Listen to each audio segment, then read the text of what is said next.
Previously.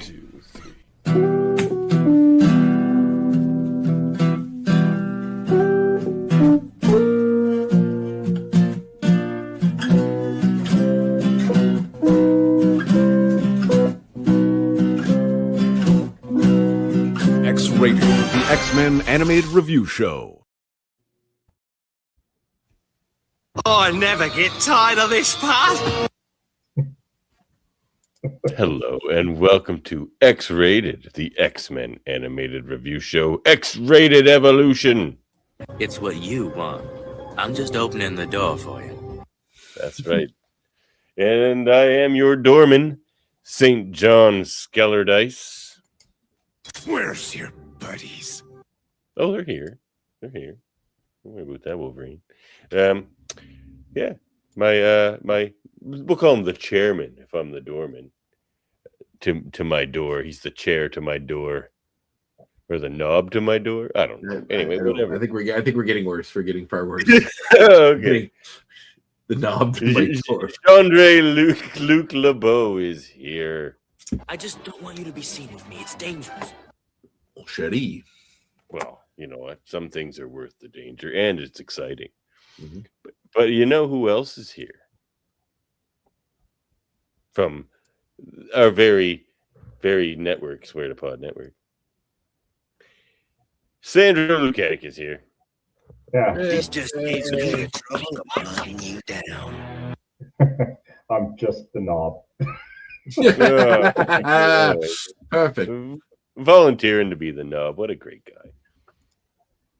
Well, I guess that makes it your turn.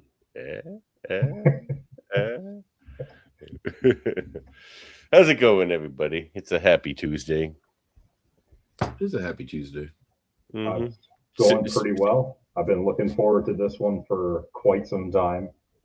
Good. It was a fun episode. And Sandro came ready with his t-shirt and his Cajun spice. Well, the t-shirt's for the wrong show, but it's still good. I mean, it's based off something you said to me earlier when you asked how many pouches I was bringing or something like that. So yeah, I guess I gotta bring it. So that's a Costco version of Cajun spice too. How many pouches? It's the Kirkland brand, the Kirkland brand Cajun spice. Is it really? I don't wonder. No, I don't think it is, but that's the one you would probably buy in a place like that. No, not. It's proper. It's straight from Louisiana. Wouldn't it be better because Boyd Kirkland is a writer on the show? So Kirkland brand. Fair point. There you He's go. like kind of the brainchild of this show, really. I ain't about that saving money life. No. Well, should we get into it? If we must. All right. Well, let's do it. All right, 1 sec. Do you a fan of the show generally, Sandro? Like, did you watch the show on its first entry into the world? Were you?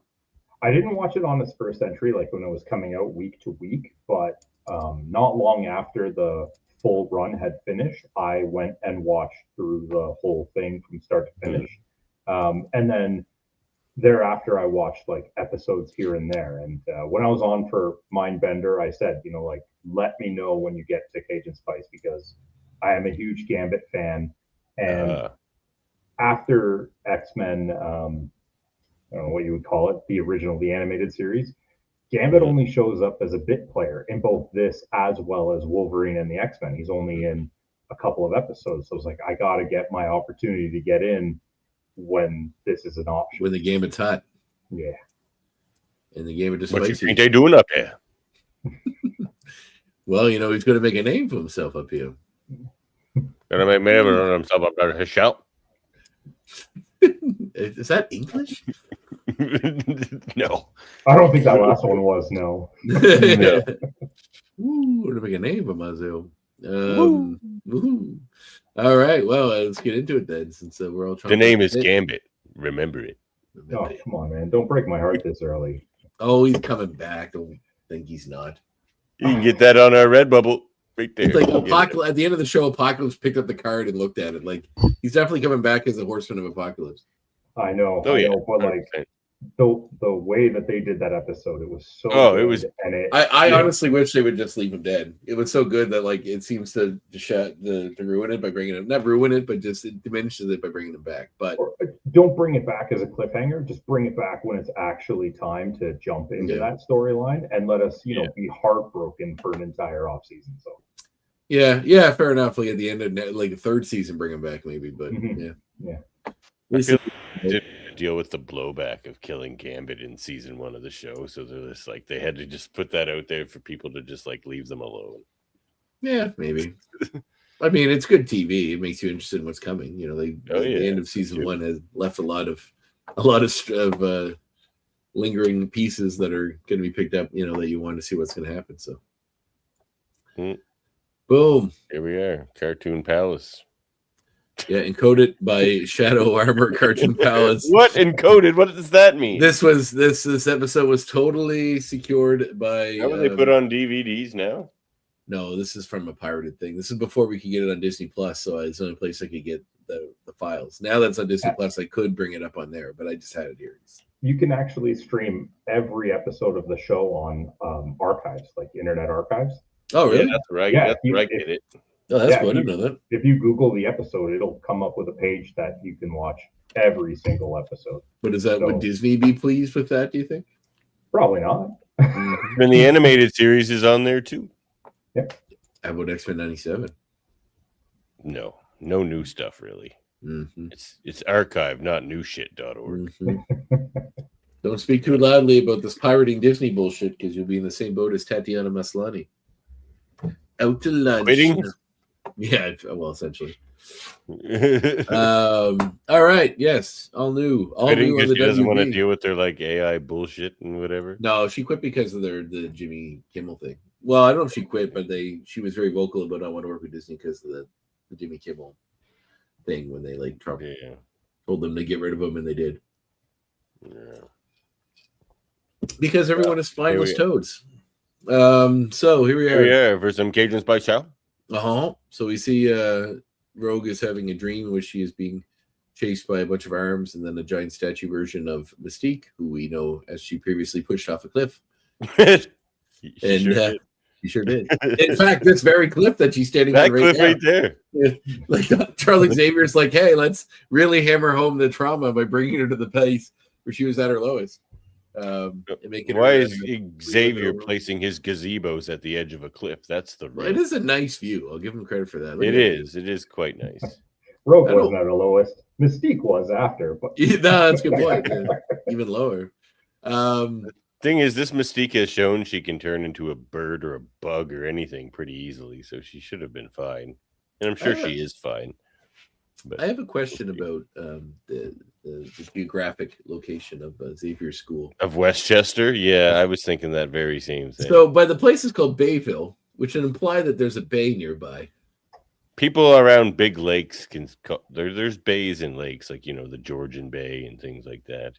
But this would not be a Great Lake. No, it couldn't be in New York State. Exactly, that's what I'm saying. Well, unless it's Lake Ontario. But if it's on Lake Ontario, then, I mean... I don't think Lake Ontario is that big. Something. No, you wouldn't see only ocean or only skyline and water. So that it's clearly the ocean, which means like if they're in New York State, they'd be like in New York City or New Jersey or Staten Island or somewhere around that area. There's no bays there. There's a whole coast. There's a whole New York State coast. It's not an island. But where's the bay, Davin? Where's the bay? Is what There's got to be a bay on that coast, isn't there? It's the ocean. You don't have bays. Where's the Hamptons? The Hamptons is on the ocean, isn't it? Anyway, I don't know. Is there Hamptons? If you're a New York / X-Men geographic expert, sound off in the comments. So, like there's someone sitting there like, my moment to shine. The Venn diagram of his two particular interests just happens to be geographic and X-Men locations, and then we have a lot of American listeners. One of them can surely help us. Surely. So Xavier, of course. Don't call me Shirley. That was a trivia question tonight, actually. Was it? Yeah, it was like quotes from movies. It was, I am serious and don't call me Shirley. Don't call me Sure. So we got Xavier. He's unhappy because Rogue is not. What? A hospital? Very... It's a building with patients. No, he's hospital. But that doesn't matter right now. Hospital, what's that? A big building full of patients. But that's beside the point. Beside the point. You're what'd you say? Scared a little bit. Your first time? No, I've been scared lots of times. That's a good movie. There's a lot of good ones in them. I watched Top Secret recently, like the Val Kilmer one they did after the. Yeah. It's not as good. It's okay, but it's definitely not as good as Airplane. So Xavier's nonplussed, but I'm very happy that Rogue is not being receptive to his treatment. She's kind of shutting him out. She doesn't want to deal with the trauma. On her way to school, she just bumps into Kurt, who is dismissive, doesn't really want to talk to her because he's so upset about what she did to their mother, in quotes. She's like, didn't he witness the whole thing, or no? No, because he just would have teleported. Yeah, no, he did. He was there when she pushed him off the cliff. He tried to. Remember, he tried to like teleport down to save her, but he wasn't fast enough, and she cracked. Oh, right. Yeah, that's brutal. She apologized to him for what he doesn't want to hear it. She goes to school. My favorite part about this is when she says, "I didn't mean for it to do the way that way," and he says, "When you push someone off a cliff, it's pretty clear what you meant." Oh, I have that here. Hold on. I have that one. There's only one reason to push someone off a cliff. Oh my God, we've started the show improperly. Is it not actually? Previously, on X-Men Evolution. I realize these will be difficult times, but there is a place where you can find help. The Xavier Institute for Gifted Children. The Copa Cabana. When you feel he's ready.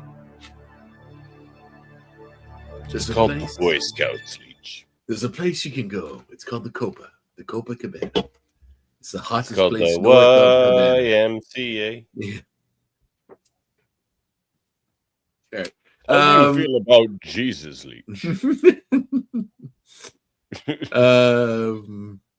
Anywho, so I didn't really. Did we ever? Well, we'll get into this as we get to it. But did we ever know exactly where Rogue was from before? We find it's not Louisiana. In this, it is, but like her accent isn't very Louisiana, and it's a little bit, I guess, but it's more like Arkansas or something. I forget. I thought it was like Missouri. Yeah, it's got a very southern, but like Texas, maybe. I don't know, not Texas, but it'd be like. No, it's not Texas.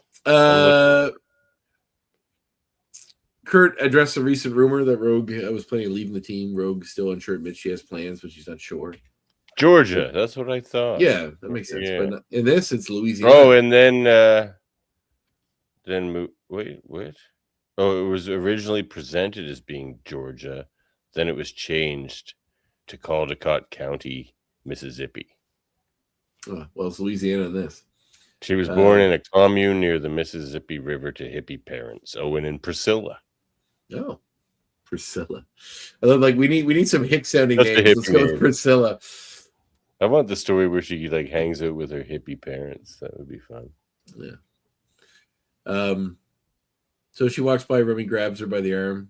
She panics and tries to get free, but he admits the sleeping gas in her face. She falls. I think is that right here? Or is that before that? Yeah, sleeping gas in her face, knocking her out instantly. Soon after, we see that they're on a train. Remy, instantly, or do you get a little high first and then you maybe it's pretty fast. She wakes at a moving train. Remy confronts her through, though she goes to attack her kidnapper. She's tied up, so she can't really jump or do anything. Remy admits the situation. He did all of this, which is really interesting. If it's a guy you barely knew, like say it's a woman, whatever, it doesn't matter if you take out like the sexual aspect of it. But say there's like somebody you barely know. You've met them once and they're on the other team. Like a sports team. There's a guy that's on the team. You're playing basketball. I know Sandro used to play basketball. Other side, other team. You have fought them once, maybe twice in games. Never saw them again. All of a sudden, one shows up in your life, knocks you out. You wake up on a train with them, and they say, "I'm doing all this for you. I've been watching you for a while. You're obviously being bothered by something, so I've kidnapped you to help give you a little push to make a decision in your life." Look, your crossover is shit. I'm here to help you. Yeah, I'm going to Space Jam style montage you all the things you need for basketball. Well, I would definitely think that you're taking basketball way too far here, buddy.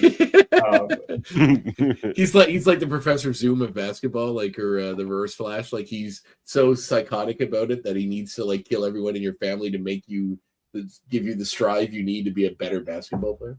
Yeah, that'd be a little too far. But you know, hey, the guy if you from want to help Whiplash. me improve my crossover, just tell me that. No, I need to gas you and put you on a train. I need to kidnap a minor and take her across state lines. Although she might not be a minor anymore in the way this. And that's the thing with a lot of the interactions. No, they're not. They drive and stuff. Doesn't mean minors can drive. Minors 18 is in the States. Who knows? Anyway, sorry. Go ahead, Sandro. I always find it interesting because they don't really portray Gambit as a teenager like they do some of the other characters. No. And I know it's a silly thing to think about, but I constantly wonder, like, what is the age difference in this?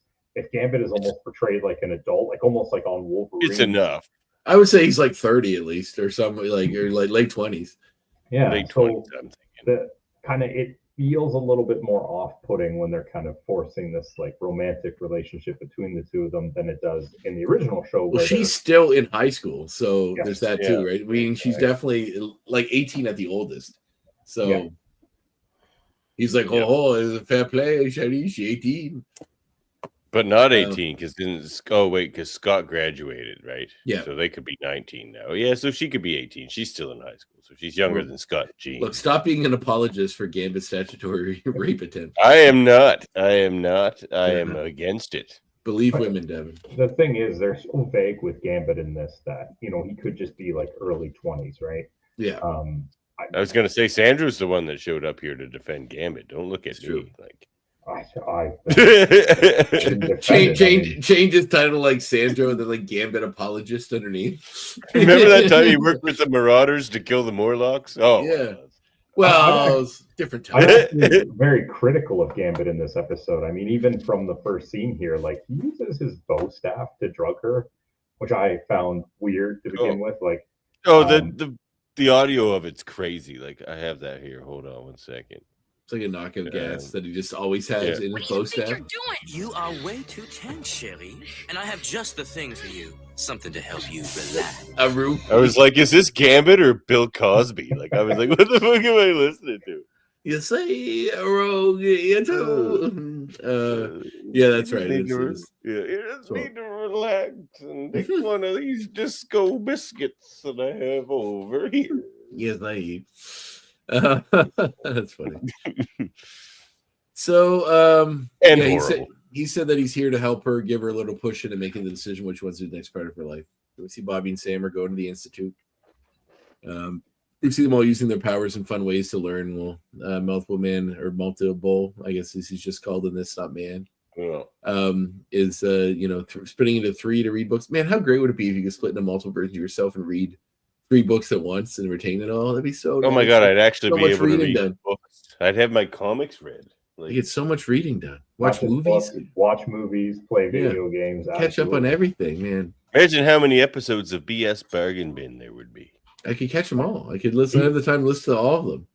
All 170 episodes. If one of them was to like nap, would they all feel rested? Oh, can you imagine? I opted. You know how people interesting if he reabsorbed them. So I often think of blowing my mind with that one, Sam. Think about that. One of you sleeps and the other one goes to work, and you come back home, and then like you can sleep, and that one works. Like, yeah, no, Jamie just sends his dupes off to do the work. Like, he just stays home and naps and whatever. Why are you even having a job? Yeah. Well, so like, but like, you know how like people have irrational thoughts, like that's what being a human is. But every once in a while, like almost, I'd say the one I have often is, man, I wish I could not sleep. Can you imagine if you didn't sleep, how much stuff you could get done? It feels good sometimes, though. It does, but I guess you could if you wanted to, but you didn't need to. I'm not big on it either, though, because I don't dream. So it's just like I might as well be fucking. Yeah, dead. I dream, but I don't retain it. I remember when I first wake up, depending on the intensity of the dream. I guess I had a weird one the other night, but I don't remember very well. What was I doing? Oh, just the usual, Devin. Rocking my. So we got here. So the kids are all doing their things. Then Kurt comes in, teleports in. He's looking for Rogue. She's been missing. He teleports on top of Wolverine, essentially, while he's working under the car and scares him. He hits his head in the oil pan. Asking where Rogue is, saying that she didn't show up for class. So then Wolverine, of course, investigates. He gets on the motorcycle and smells one of those class skippers. Yes. Yeah. Although I'm not sure how we get to this, but anyway, Logan goes off on the motorcycle, finds her bag, sniffs the bag, uses it to get his way back to the headquarters, the former headquarters of the Brotherhood of Mutants, I guess. Of the Acolytes, yeah. So he smells Rogue's bag. He smells it and then gets back to the Acolytes headquarters. Exactly.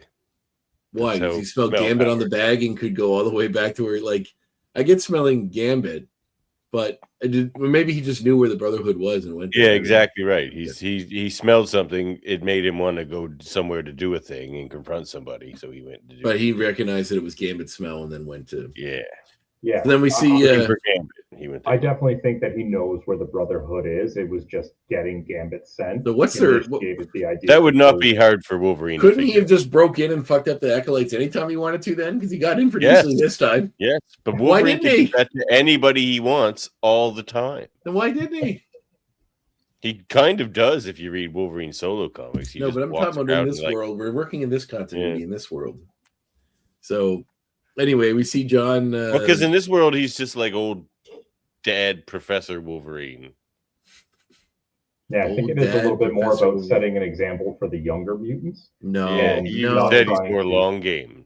In the last episode, he's like, I'm more long game now. I just can't go around murdering. I just let the villains continue on doing their horrible stuff from their base until it impacts me directly, and then I get involved. Yes. Oh, okay, that's a good way to go. Just like the police. He had to learn it somewhere.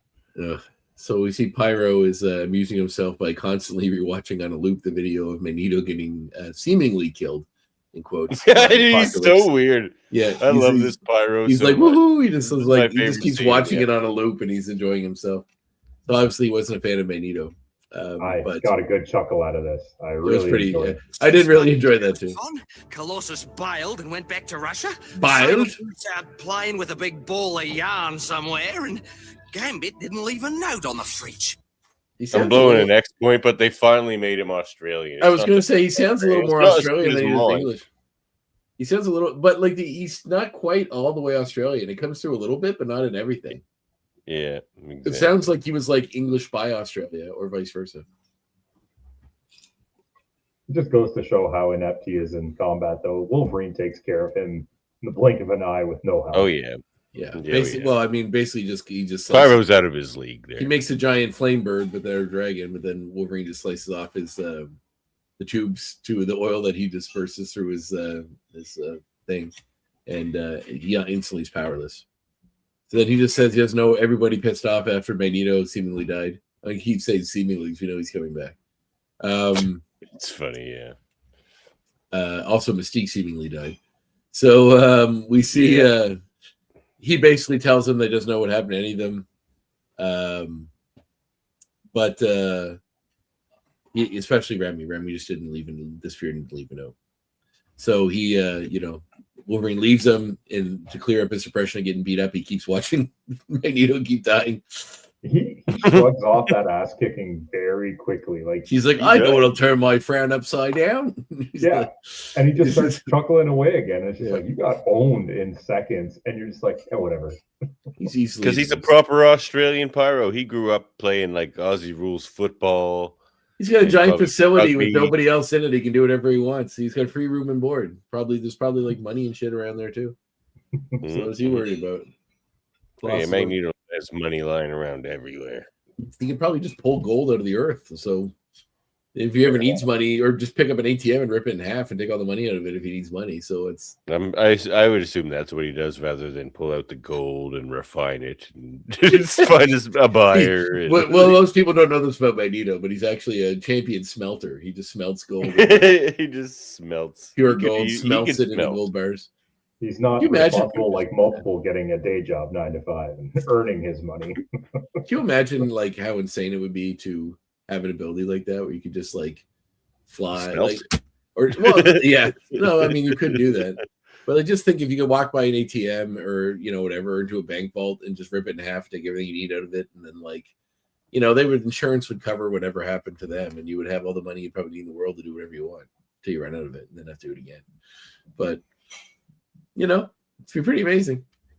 I mean, people do that. They tie chains around ATMs. Wow. Think about walls with trucks. Think about, well, I mean, also if you wanted to get your money legally in quotes, think about if these abilities were known, you could just go to a demolition company and be like, look, it's going to cost you, or to any business it'll cost you like $500,000 to destroy this building. I will crumple it into a cube in seconds for 100,000, or 200,000, and then just like you could make money easily. Man, or build a building in formality minutes. Like I guess you'd have to be like an engineer to know where to put all the tubes or all the pipes and stuff. But still, like you wouldn't need cranes or anything. You just assemble it all.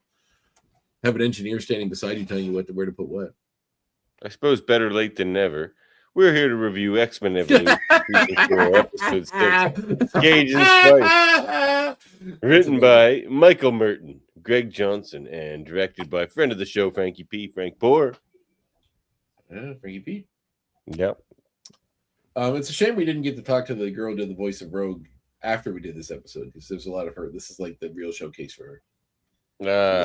Yeah, we missed it by like a couple weeks. Missed it by that. But we still had a great talk with Megan Black. Oh, she was awesome. She's awesome. She's really, really cool. Yeah, really nice. A stronger person than the three of us here combined, I would imagine. Agreed. She's like crazy. Yeah, I think I'm bringing in a negative amount to that. So no, I mean you're definitely packing some punches in the strength department there, Sandro. But if you go listen to our Megan Black interview, you'll understand. Sandro's a powerhouse. So the train rogue. He's called the powerhouse of the BS bargain bin. That is true. I mean, Ben brings in his magic as well, but like, I mean, Ben's wiry, but I feel like Sandro's probably got a little more power. Yeah, he's the brains, I'm the brawn. Exactly right. Like Andre, like on our show, Andre's the brains and the bronze. Yeah, so, and the beard. I guess Evan's got one too. No, I got the beard. Give me that one anyway. You tried to take the beard from me too? Jeez. No, you can have it. It's fine. I think it's equal. Mine's a lot less gray, though. I'd like to point out. Have kids, my buddy. There's a reason why I didn't. I had no gray until I had kids. None. On the train road questions, Remy's obsession with the cards. He explains that it's like having 52 explosives on him, which is kind of a dumb. Like, why don't you just carry a handful of marbles or ball bearings? Like, why cards specifically? It's like, it's like having 52. I wouldn't want a bunch of ball bearings rattling around in my pocket. Surely there's something that's like you could have a bunch of that is better than cards. What could be possibly be better than cards? I think for is it rigid enough to throw if you're skilled? You might be right. Just let me think about it. Bag of rice? No, because it's too hard to control where it goes. Like, are you throwing a single grain or you're throwing a handful of rice? Either way, it's kind of weird because to get the grain, it's like you gotta like pinch it. But with the nature of what would like, because he powers things right to explode. He can put kinetic energy into inanimate objects. But wouldn't something heavier be better, like a ball bearing or something, like a BB? No, then you're going to carry this big old bag of BBs around. That doesn't weigh that much. You can have more than you probably have. But it's considerably more annoying than a deck of cards. If it's the difference, like imagine 52 BBs instead of like 52 cards. That would be nothing. BBs are small. That would be like not even your hand. Exactly, they're small. Like I was saying about the rice, it's awkward to try to like throw a BB. But it's not you might easy to throw cards either, though. I mean, if you're skilled, you can throw them, but they're easy to grab hold of. You can, but the distance and control he has on it is they're light. Like they're so. But that's because but not after he loads them with kinetic energy. Then they're just like exploding forward, All right, but anyway, I'll let you have this one. Thin, I don't like condensed, grip ability, best of every. And they look cool. Maybe a tarot. BBs aren't cool. Like no one. Like look at my BBs, Sha.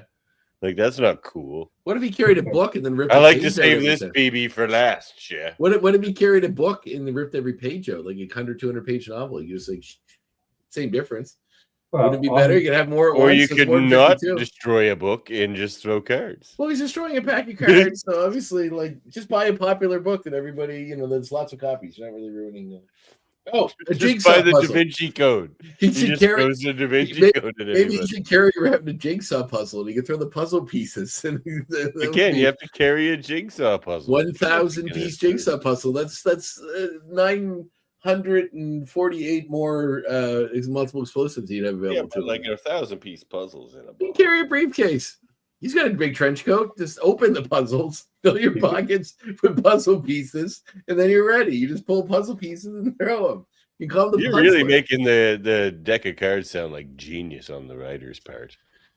I mean, it is actually a pretty smart way to. I'm looking around my room to see what else I can see. This. Like, what else could it be? Where are my Maybe it BBs? is. Maybe See, you don't have any BBs because people actually don't have BBs lying around either. ball Whereas, bearings. Yeah, you can get ball bearings at the fishing store, fishing lures. I think the big thing about do you the have cards, some in your room right now? Do you have a Screws. What if, bag? what if he had a bunch of screws in his pockets? He could throw screws. They explode. They're metal. But It'd Yeah, probably but be like, ball if you, bearings. if he fell over, you want to land on a bag of screws? Yes. we've seen Yes, this I in many love it. episodes where he uses things around him. He's used Yeah, he know, does all the time. bolts and screws in Yeah, I the know. original series. All right, I'll let you have it, but I don't like The it. cards are just an easily concealable, easy to carry backup. But he And it does gives him something to use do the when he cards has. a He lot. gives him something to do when he's on the train. He shuffles. Yeah. He So plays he some explains- solitaire, Ball okay, bearings unless and I got auto tap. someone to play with. He says he always saves the Queen of Hearts to last, explaining that's got him out of trouble many times. And Rogue wish she had one as well, or a few. Remy offers to untie her. She says that she can take charge of her own destiny. We get this up to where we're going. Little Remy side tangent there, fellas. What do you guys think of this Gambit? He's all right. He's more like a lovable rogue than the previous. He's not like quite the lovable rogue of the previous one. He's not quite the cartoon character the previous one was with the accent. He's certainly like they seem to have tried to make him That's a a little more. legit Louisiana accent, yeah. Yeah, well, his is or the Gambit's is. The original Gambit from Gambit's TAS. is embellished pretty hard. Every I don't know a lot of people from Louisiana, but I know most of them. single person from Louisiana refers to themselves in the third person. Every single one. Who's that guy that was like he's like the pundit guy that does the political stuff? James Carville. Carver? Yeah, Carville. He doesn't sound as bad as Gambit does, although He sounds kind of like Gambit, though. he's the closest I would say to any public figure I've heard speak. That's the closest to Gambit. I don't know what you're talking about, them Democrats and them Republicans, yeah. Like, that's like James Yeah, I don't think he Carville. says share. Yeah, he says share. No, he doesn't. What? He doesn't say share. He's just throwing in a political argument. He Yeah, probably- it's short for Cherie, which is for a woman. It's not just throwing it at like fucking Lindsey Graham, whoever he's arguing with in Congress. Like it's not. He's not an Or one of the guys. Sorry, he's just a strategic. He's just a yeah, strat. whatever the Wolf Blitz or whoever he's talking to on CNN. Like, anyway, yeah. Look at this picture. Look at his face there. To answer So- your question, this is probably my least favorite of the Gambits. And I think the issue is that we just don't get Less enough so than time. even the one we haven't seen yet in Wolverine and the X-Men. Yeah, because this one, they don't give you enough time to really explore past like a very surface level of him. So you get some hints of his personality. It's about to happen here in the episode where you can see that he takes the risk, the gamble that Rogue is not going to touch him. But you really don't get very far beneath the surface on this character. No, not really. I mean, he does They get a try to little bit. cram into a his- fair bit into this episode. They Like, do. The whole thing with his father and all that is, and he's like adopted, and that's all kind of paralleling and he Rogue's used story. to right? steal from people at Mardi Gras. Mhm. I meant All from the personality level, not from, Yeah. we do get some of his origin in this, but the Yeah. personality Yeah. is just manipulative and taking risks, right? So Yeah. But he did do. More, He did, a little more generic than like TAS Gambit is just such an original character. Like, but he is the word doing up. the right thing. Like he actually is choosing to do a good thing for somebody. Yep. So like he's still a good person at his heart, even though he's kind of a roguish character. Yeah. No, it's a good So- portrayal of Gambit, I think. Although he did join Magneto and almost help him take over the Yeah, world. but Gambit joined the Marauders and killed Morlocks. So, you know. Why? Was he under his own free will when that happened? Yeah, I think I can't remember exactly, but he was like, I don't know if he was dying or something, but he needed Sinister. I'm dying, so I need to kill all these Morlocks, Harry. He might not have been dying, but he needed Sinister for something. My dying wish is to kill a bunch of ugly mutants Yeah, I don't know. in the sewers. I gotta refamiliarize myself with All that. right. But yeah, he It's needed his dying wish. Sinister It's for his something, dying so Sinister, he was working for Sinister. I don't want to He go was to hell alone. though. All right, so Rogue gets free, attacks him, almost knocks him out the train. He threatens. He's hanging on by the edge, and she's going to throw him out the door. And he threatens to use. He uses his powers to charge up the train. Threatens to blow it up if she doesn't pull him in. She does. He said Rogan used his powers to look at his thoughts and know the truth that he's trying to help her, and she doesn't want his memories in her head. So then back at the Institute, we see Logan go in to talk to Charles and Cerebro. Believes Remy took Rogue somewhere in the South. Xavier confirms Logan's theory. I love he's like, yes, I know already, because Remy used his powers somewhere outside of Louisiana or in the South. And, so I already know. So everything you just did up till now was pointless, Logan. Charles, I smelled her purse, so I know they went to the South. Yeah. Like, why does he know the South? Like Because he Pyro smelled gave him her zero purse on him. information. He just explained it. Well, apparently smelling shit gives you an intense knowledge of where it's going, where it's been, where it's going to be in the future. It's basically cosmic awareness. Man, I need super smelling powers. It sounds like you got to figure it out. Thing is, even this scene is kind of pointless because later when they're flying there, and Charles makes the comment that now Rogue's also using her powers. Be like, even if you didn't know she was with Gambit, eventually she would have used her powers and you would have caught wind of that. Mm-hmm. Yep. Yep. Look at Charles in here being creepy by himself. Yep. So then they all get to the Blackbird. Hank, Storm, Scott, and Kurt all get in the Blackbird to go after rescue Rogue. On the train, we're still on the fucking train. It's been on the train for a while. Rogue asks Remy why he kidnapped her. Nowhere, and why he believes she was ready to leave. Remy admits that it was obvious and further admitted he had overheard her conversation with Kurt, which annoys Rogue. Realizing that he's like, I've been watching you for like weeks now. You're kind of sad, aren't you? Yeah. Like, I just follow random women for weeks on end and see what the decisions are, you see. Especially bad ones, yeah. I went into more like minors for weeks and watched them. Yeah, that's right, from the shadows. Shitty. My accent dipped into the guy from To Kill a Mockingbird briefly, the big city lawyer. I'm not a big city lawyer. Seems to me. So let's catch up on old times. What's this for, Devin? This is the right one, isn't it? What did I have? What you think they doing up there? Yeah, that's what I was. Yeah, up on Asteroid M. What are they doing up there? What you think they doing up there? So then Remy reveals that they're going back to Rogue's hometown in this continuity, which is Louisiana. I thought he just said close to home, or like you're from those. He said he did. He said close to home, I think. Yeah. So then drop. That's what I got out of it. Coincidentally, it seems as though it just happens to be Mardi Gras while they are in New Orleans. And Rogue admits she appreciates it's New Orleans. It's just like an NARWLINS, Narlins. Actually, so W in there. It's like, yeah. So Remy reveals the two of them are traveling, to New Louisiana. Is that what he says? Did you guys pick that up? No, I didn't. No. Maybe it's something else I wrote down wrong. So Rogue mentions that she appreciates that the Mardi Gras celebrations on. Says they always felt like she fit in because people fit in no matter who they are, because everybody's in colorful costumes and kind of crazy looking. Remy said it was the first time being in the city on his free time, not working. Rogue asked him what he did for work. We see that he's stolen a wallet from someone that he passed by. What do you say? He's just surviving or something. Yeah, basically. So she gives it back to the clown or whoever it is that he took it from her pocket. Clown, some dude. He was dressed in a funny outfit. He was I don't think so. I think he's just Yeah, wait. Oh, you see. Yeah, look at him. He's definitely some kind of clown. You think he just normally dresses with a bow tie that's the size of his entire body? That's his regular outfit? He's a Tucker Carlson fan. If Tucker Carlson doesn't have chops like that. No, it's true.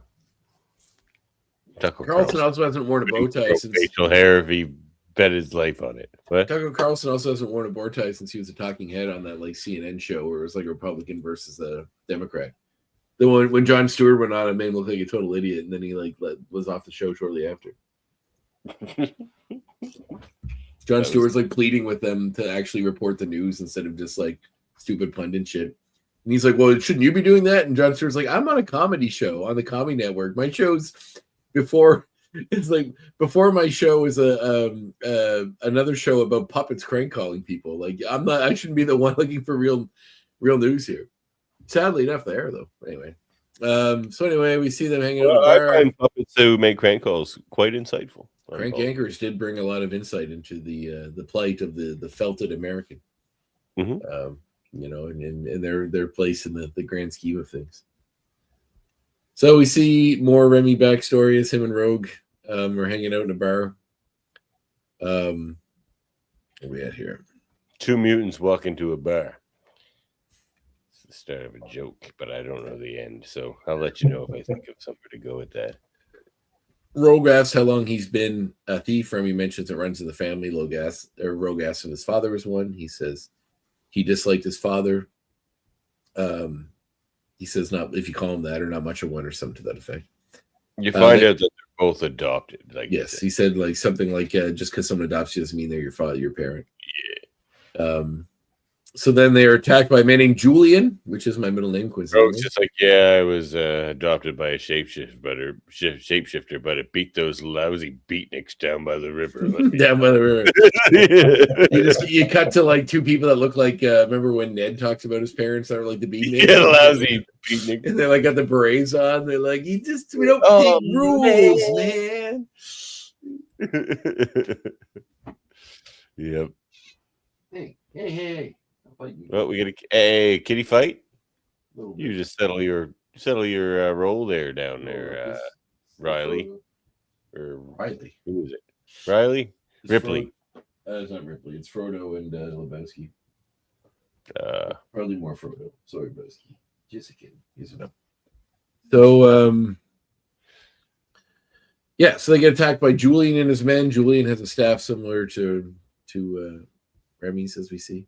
I can't believe your name is Gendre Luc LeBeau for this episode when there's actually somebody named Julian in this episode. That's my middle name. It's not as easy. It's not as sad. Super easy. You got to go with it. If there was Davin in this episode, my name would just be Davin. But his name is also spelled different than my Julian. So what? No. How do you know? It says it in this right in the credits of the episode. What is the character? How do you spell it? A-N? Yeah. So there you go. So fuck you. I'm just kidding. So the big fight ensues. The fight continues out into the parking lot where Remy Julian gets knocked out with the staff by Rogue. They beat them up. Remy charged up a parking meter, caused the coins to come out. Yeah, coins. He could have a whole pocket full of quarters. So he throwing. Why do you want to weigh this guy down? The guy who likes to do flips and be light on his feet and stuff. You just want to weigh him down with screws and ball bearings. And I think it would be better. What's going on here? Rocks. We just pick up rocks. Why not just rocks? The charging Why not grains of sand? Pocket full of rocks. Teeth. He can carry human teeth in his pocket and throw them. Charging the parking meter doesn't make sense to me, though, because what gives the coins momentum? Yeah. He does. He does? Yes, that's what he does. He adds kinetic energy to things. So he gives them. I would just think that the parking meter would just explode, but apparently it just shoots out coins in the direction that he's hoping. Oh, that took some delicate kinetic energy displacement. So what he must have done was bypassed the outer casing of the parking meter and somehow just charged the coins inside. Yeah, that was pretty kind of like popcorn, and they start popping out. Pop, pop, pop, pop, pop, pop, pop. It's all the old popcorn attack. Yes. Rogue's neck and uses the beads from the necklace as another projectile. Also, I don't know if you're familiar with Mardi Gras traditions. How did Rogue get those beads? All of them. That's a minor. That's possible minor you're talking about there. Exactly. That's what I'm saying. That's what I'm asking. What happened there? I'm not Did answering she have to flash somebody to get those or something? That is how it generally goes. Yes. No, that's DC. The Flash is in DC. That is the Mardi Gras tradition. The men have the beads, and the women get them by doing that. Yes. So. Oh my! What do the men do to get beads? Nothing. They're men, and society is guarded towards our Mardi pleasure Gras and is benefit. quite sexist. Agreed. But God love it anyway. So we get he takes off the necklace, use the beads. Yeah, he can just wear a necklace of beads. God damn it. But then that's a style choice. In the style choice of a deck of cards. A rosary. You can carry a rosary. What is he, Marge Simpson? Rosary beads. And then at the end, when he's finished with the beads, he can take What is he, a Buddhist now? Now you're trying to get him to culturally appropriate a religion that he doesn't believe in? Just for violence. Just for violence. Violence. We're just might as well use religion what it's for. So yeah, he throws the beads and blowing at the men. They get away. Back in the Blackbird, Storm finishes speaking to Xavier. She relays more news to Scott, Kurt, and Logan. That Cerebro detected both Rogue and Remy had been using their powers. Wolverine comments that's not a good sign. They're both using their powers in the French Quarter. You know what the funniest clip from this episode is? What? Wow, great costume. Yeah, I like that. It's like a guy from Minnesota visiting Louisiana for Mardi Gras. Like, oh, nice costume. Wow, where did you get those beads? It's very Owen Wilson. He's like in his nose. He's it does sound like wow, nice costume. And then Kurt actually replies, "It's one of a kind." Yeah.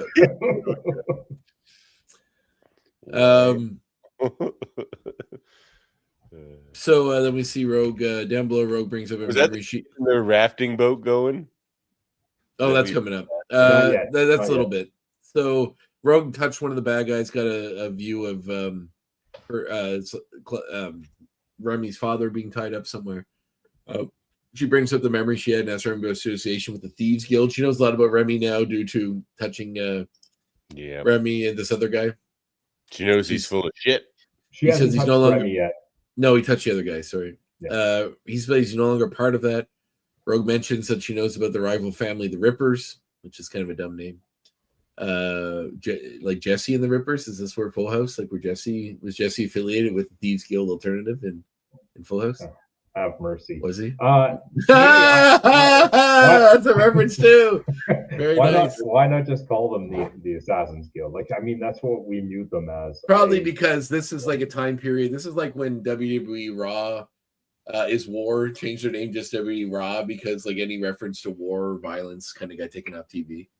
Raw is War was a stupid name anyway. But it's you see, war spelled backwards is right. I get it. You see the genius in the marketing. Raw is much better just named by itself than Raw's War. But I understand the association of Assassinations Guild with assassinations. Assassinations Guild. I like the. So, they're called the Assassins Guild. What do you think they do? We'll go with a nice that way. We'll go with a nice family-friendly Rippers. Yeah, right? well, that's so they're vague enough. They're either tearing things apart or taking their clothes off. One or the other. We're still okay with that. That's okay. It's like they kill people by ripping them apart, you see. So we call them the Rippers. It's much it sounds much more innocuous than the Assassins. Mm-hmm. It's like they're the Assassins Guild. They just get together and watch the Antonio Banderas Stallone movie, Assassins. That's it. That's what they do. In which those people didn't kill anybody in that movie. So, anywho, we get the Rippers. Is our new word. Remy goes to leave, but stops around the corner and waits for Rogue. He's like, I don't want you to get involved. It's gotten worse than I thought it would. I don't want you to get hurt, so I'm going to leave you. And he goes around the corner and waits for her to follow because he wants her to follow. This is part of the con he's playing. Remy notices Scott is also there, so he returns around. Rogue says that he doesn't want her to be seen with him because she could be in trouble. Rogue insists on going to Blood Moon Bayou, which is a nice ominous name to call your hideout. Blood Moon Bayou. To rescue Remy's father, as she claims it would be dangerous for him to go alone due to hidden security guarding the area. Hello, mother. Hello, Father. Here I am at Blood Moon Bayou. Oh, not bad. Marge, is Lisa Blood Moon Bayou? Marge, So Remy's kind of playing on here. Rogue's guilt. You were right to tell me.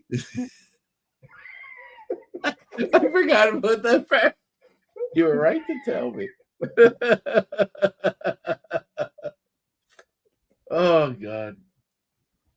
Oh, I think our podcast is for a very specific type of person, but if you're the person that's listening to this and enjoying it, we love you. You're our people. It's true. You are our people. Like the random Simpsons references that just take over for like whole sections that we just keep going with.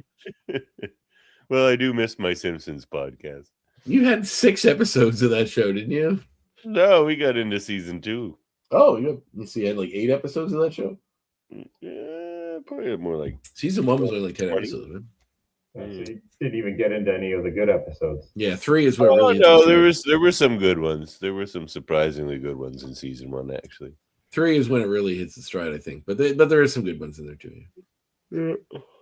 I was talking to someone about the one the other day when Homer makes like that gets that new assistant that like helps him pick up his life. It was voiced by Harvey Firestein. Yeah, Carl. Carl, yeah, that's a great episode. My mother told me never to kiss a fool. Yeah, and he kissed them. So good. Which is funny that they just sort of like retcon Homer to be like super homophobic later, like when it dealt with like with that episode, which is actually a really good episode too. He thinks Bart's turning gay. Yeah. Why'd you take me to gay stew mill? I don't know. Time was you send a boy off to war. Killing a man would straighten him right out. You can kill a deer. That's like killing a beautiful man. What's going on now? We work hard. We play hard. We play hard. Everybody the whole steel now. industry on gay Homer. Hot stuff coming through. He puts him in front of the billboard with the cigarette. He's like the girls that like having a pillow fight in cigarette ad. He's like, how do you feel? Kind of like a cigarette. Oh, no, I'll get you one. I'll get you a pack. What's your brand? Anything slim. No. Anything slim. Actually, if you're looking for a season 1 of Simpsons banger, it's the one where they like have to go to war against Nelson. You know, they hire like the one-armed guy from the war shop, Herman. Yeah. He's just like, how many men do you have? They're like, none. He's like, you'll need more. That was good. Yeah, it's so good. So we go here. Like So the Persians knew it. He's like, the Greeks knew it, and now you know. Now you know it. Like, so Kurt and Scott notice the area that's all beat up from the fighting earlier. They think it must be Remy's doing. Couple walks by the group, comments how they like their costumes as you played. Nice costumes. wow. Nice. Wow. Logan can smell that Rogue and Remy were in the area. Based on Logan's ability to smell, though, you can probably tell what they had for lunch, where they're going, and like where Remy's going to be a year from now. He definitely comments on what people have for lunch and stuff. During their trip to Blood Moon Bayou, Rogue gives directions because of her memory she picked up from the guy that she encountered. She even knows where a landmine is. Yeah, because those don't move. So yeah, no, they just stay in one spot. That's how landmines work. Well, actually, yeah. So actually, no, it's like a water mine, right? Not like a landmine. Yeah, it's like a what do you call it? Water charge. Yeah, I'm not sure. It's another word for it when they're floating around in the submarines. Yeah, that's different. I guess it's just a mine, but anyway. Yeah, but mine you step on. There's a word for the thing in the water. Anyway. Depth charge. The depth charge is different. That's like you send those down to blow them. That's like a grenade that's for underwater, but it's way more powerful. So anyway, Rogue gives direction with landmine is. Remy charges up piece of confetti. They call them kabooies. Yeah, I like that. The boat travels through swampy waters to talk about their parents. Remy then claims that even though somebody adopted the child, that alone does not make them a parent. Yeah. Rogue agrees as she states Mystique only cared about her for her powers. Remy once again echoes Rogue's sentiment. As Rogue laments on how the only difference in their situation is that Remy's on a trip to save his father. Rogue obviously killed in quotes. This must clip. Here we go. Look at this one. Here's the raft from the X-Jet. We can take turns blowing it up. Want to start? We can take that. And then Scott says sure and presses the button, which makes it immediately inflate. Yeah, I like that. We can take this, blowing your top. He was looking forward to trading the old blow game. Yeah, it'll take you like an hour to blow up like the three. Oh man, I tried to do that to an inflatable mattress once. They'd be long gone, like long gone. The battle would be over. They'd already be on their way back to Rochester. Like they'd still be blowing up that thing. It's just like, think of the technology the X-Men have access to, and you actually assume they would have an inflatable raft. Like also, why didn't they get back on the jet and just fly over to the place? Like why I'll tell you the why water on a boat? Well, to be more covert, right? They don't want to be seen. Well, then Julian walks over to his father, who is the leader of the Rippers. I use the derisive tone for that term that it deserves. So that they've detected movement in the water. Father uses binoculars. His father looks like an evil Charles Xavier with like a little, like a Mad Max Charles Xavier. Give him a monocle and he's Baron Strucker. Ooh, I like that. So Julian then fires a small missile that hits the boat and makes it explode. It goes up in flames, and then we're like, "Oh, they're dead." There's like a bazooka sitting around. Like, what? Yeah, it's Louisiana. It's how they battle. Luckily, that boat of theirs had another boat in it. You see, that was like a decoy boat, I guess, because Remy and Rogue's real boat docks. They climb into a gazebo. Rogue gets another memory, notices the camera. She then shoves Gambit down. Remy's finger accidentally touches Rogue as this happens. Accidentally knocks him out, and then he wakes up. He was cupping a finger feel on her face. Yep. All right. Devin's got. We're learning Devin's moves, and they're disturbing. Mine, no Gambits. Uh-huh. Sandro's the one here to defend Gambit. Don't look at me. Don't throw Sandro under the bus. I haven't defended him yet. I don't know. Sandro's got a long list of excuses for Gambit's terrible behavior. Yeah, exactly. We'll get to it in the exploits. I tell you, Gambit's never been to an island in his life. Yeah. Epstein's Island. He's like number one on the list. Look, Gambit's been going. He's gone about 26, 7, 28 times in the past couple of years. Poor Gambit. Besmirching the name of Gambit. No, well, you never, I mean, Epstein might not exist in this world. Who knows? So, it's another continuity. So, Rogue discovers that because of all this, she discovers that Remy wanted to use her powers to help in his mission, which is why he recruited her, not to help her deal with her issues. Like why the fuck? Why would she ever have thought that he is out just to help her? Like, I randomly been following you for a week and discovered you seemed like you needed some help mentally, so I just kidnapped you to help you with that issue. Like, yeah, you're forgetting that he told her in the very beginning he's doing this for her. Yeah, well, he wasn't. He was doing to rescue his father, but still, he did a bad thing for a good reason, which is what she says later. Yeah, it's true. He does say that. So she goes to.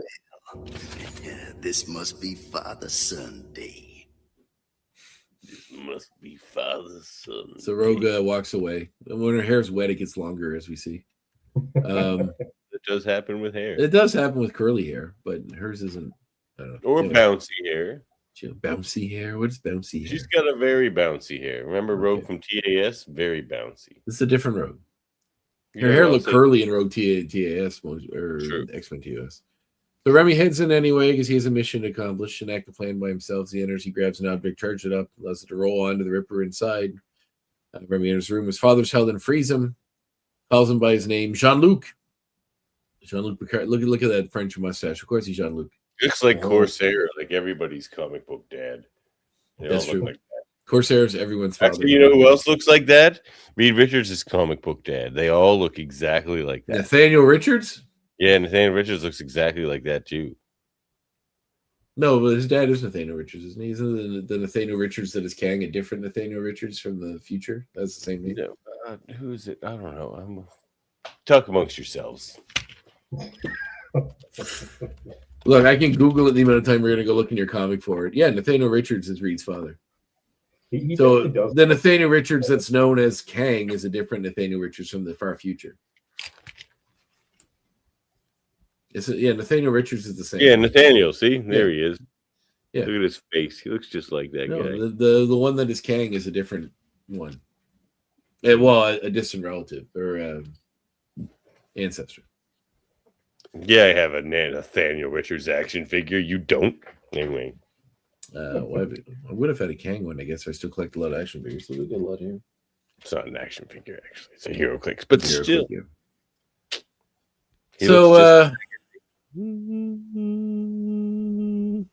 Jean-Luc states that he thought Remy had walked away from this life, and that these kinds of situations, Remy states that he's only there for Jean-Luc and nothing has changed. His father suggests they caused damage to the Ripper's whole base. Like we can just blow the whole place up. He's like, you don't need me for that. He's like, but I need your powers. His father doesn't look that much older than him, which is funny too. Yeah, that was kind of weird. He looks like he kind of does. You think you throw like in the bayou, he probably had a kid at like 13. You got to throw a line. You got to throw like a bag. Usually, when they're older, they throw the 2 lines here, or like on the side of the eye, or like a line under the eye. Lines. Isn't it? Those are dimples. I got those. I'm not that old. You look decrepit. Jesus! Ow! What did I deserve? What did I do to deserve such shabby treatment?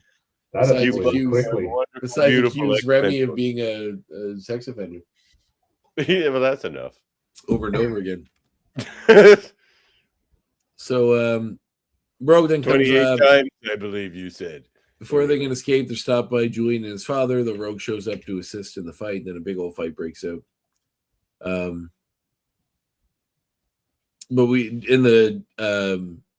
Jean-Luc notices that Rogue has intense power just by touching people and knocking them out, which he also seems to want to capitalize immediately. But as she's doing that, she learns how to escape by getting memories from the people that she's stealing power. And when he makes Gambit use his powers, he says, "Engage." Outside, the X-Men arrive, fight off the Rippers. Rogue then sees the window of opportunity. She gets Jean-Luc and Remy into a boat and drives away with them. Logan and the others then follow them and slightly avoiding the explosives in the water as one goes off. Kurt saves his adopted sister in time.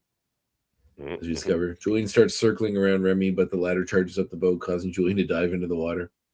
So is Julian going to attack him? That's like... Yeah. Storm then summons a wind that causes Remy to drift to land as Logan grabs him and pins him to a tree. Rogue yells at him to let Remy go, which Logan does. As he walks away, he tells Rogue he wants answers, and Rogue says she will tell him. Remy then asks Rose what she plans on doing next. Rogue admits she'll be returning the X-Men, and she does not care what happens to Remy, but the latter doesn't believe her. Remy then leaves with his father. As Kurt asks her if she's okay, Rogue admits she's fine, as she reveals Remy gave her the Queen of Hearts card. Implying the thing that I was given. I better go. You will be fine, Sherry. You got people watching over you.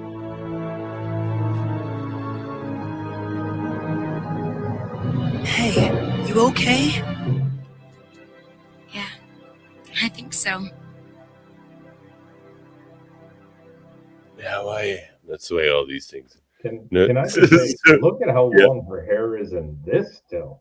It's wet again. It's wet again because they're in the water. Yeah, it makes sense. It makes sense. So, all right, let's move on to... Let's rate this one. How should we proceed, sir? By making a call.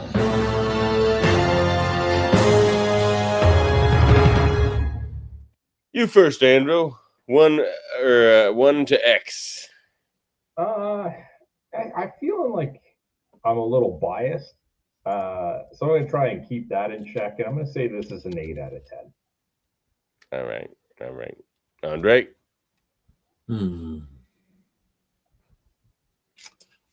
Yeah, I was leaning towards an 8 or a 9. It's a pretty fun episode.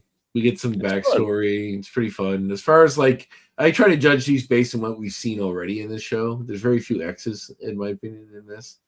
In the show, with a few have popped up. But I would say this would be a 9 territory based on what we've seen before. So I'll give it a 9.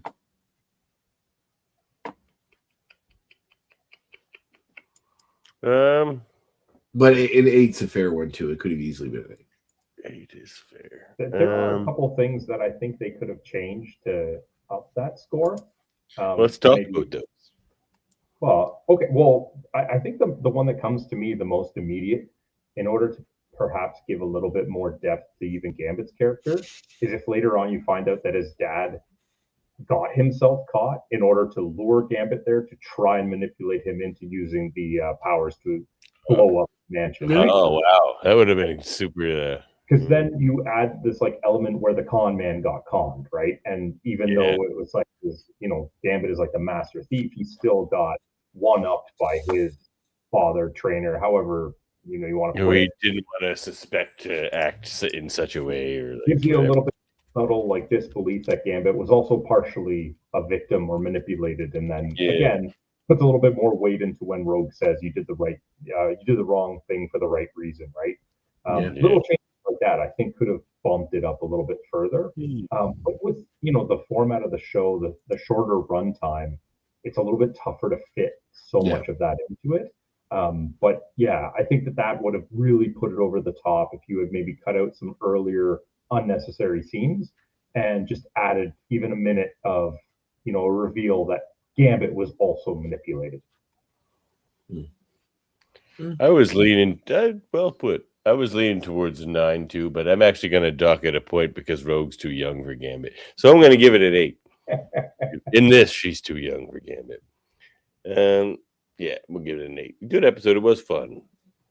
Yeah, probably too. All right. Well, let's move on to X points. I don't know if you brought any X points, Sandro, but all good. Yes, apologies for you got a list of apologies for. All right. All your Gambit apologies. There's no point. Gambit excuse. There's no point. There's no point. Evolved X points. All right. Well, I'll go first. Why not? Why the hell not? We're at war.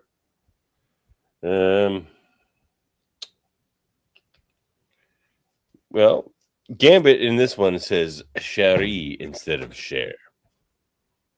I was going to bring this up as an X point. I think you're stealing from me, so doesn't have quite the same ring to it. But yeah, anyway, that was my X point. Well, I'll make mine to expand on it because how many times does he call her Cherie in this episode? Quite a few. 4 times he uses the phrase Cherie. But who else says Cherie a lot? From fiction. In this episode? No, just from other fictions. Cherie. Mon Cherie. Mon Cherie. The skunk. No. Pepe Le Pew. Yes, he does. Okay, I was referring to Gomez Adams. Oh. Because he always says Mon Cherie. Gomez Adams is just Pepe Le Pew, not skunked. He's not French, but yeah, fair enough.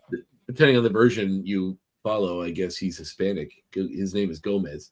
Because he was played by Raul Julia and then later Luis Guzman in live action. But so Cherie, you know why he calls her that? Why it's different this time? You know what Cherie means in French? Is it like a younger version of Cher? My love or something like that? Love. It means love. Yeah. So isn't that what Cher means too? I think they just shorten it. I think this is the more actually correct version of using the term. Interesting. So. You got any X points for us, Sandro? In all honesty, I actually did do a little bit of a dive. Yeah, I know you would. Right. Sandro's the dive guy. He does the dives in the VS. But the issue was I couldn't find any for this one. Like there's very little beyond the surface of this episode.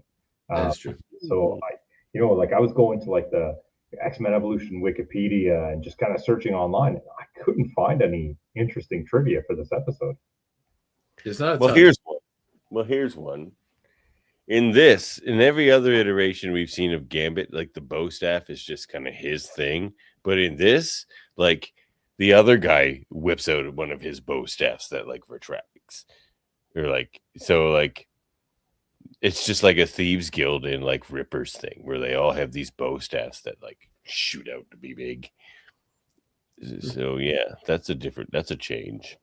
Like a cultural weapon. I think the only trivia they had listed was like the day that Mardi Gras takes place. They were like, so it's very likely that this episode took place on this day, or like March 4th or whatever. Yeah, March 4th of 2003. Yeah. That's fine. It wasn't a big day in history. It was a day. So, 4th one, Davin, go for it. You're going to say the staff? Is that your 4th one? You back to me? Yeah, I said the staff. All right, That back was- to me then. Well, Fifth that was one. my second one. How did you get to fifth already? We do 10 in total. So I did one, you did one, I did one, he did one. Oh, I see. The staff. So now we're on the fifth one, which is me.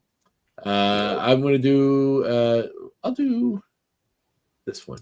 So the voice of Pyro is Trevor Duvall, is his name.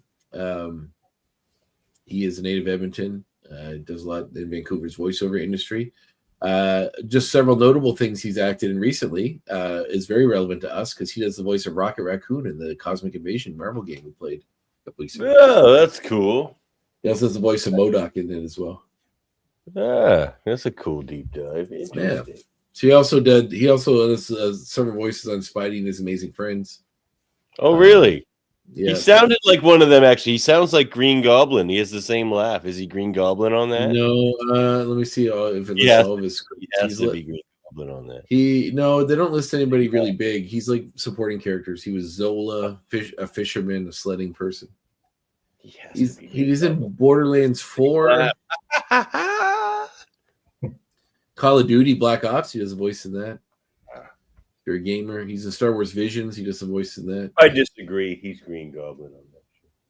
We'll look it up and find out, but I don't think he is. He does the voice of a lot of video game voices. But yeah, I figured since he also did a voice in I Am Groot.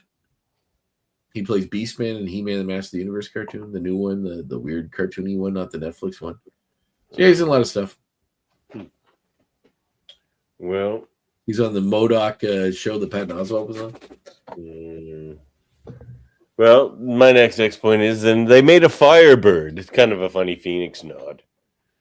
Pyro made his little Phoenix there. It even looked like the Phoenix from TAS, which is probably the only Phoenix we'll see on this show, but it's a funny little nod that they threw that in there. All right, back to you, Andre. This is Rogue's first appearance for quite a while. She hasn't been seen, I don't think, since the episode. She's been recuperating. She hasn't been seen since Impact. She wasn't in No Good Deed, Target X, Sins of the Sun, and Uprising. She was out of all those episodes. All right, what number are we on now? 6, 7, 8. I think you're on 9. All right. Well, this episode. Well, let's talk about Madrox's learning. So that's the thing he does, he sends a ton of dupes off to do a ton of different things, like to learn to boring things, but also exciting things.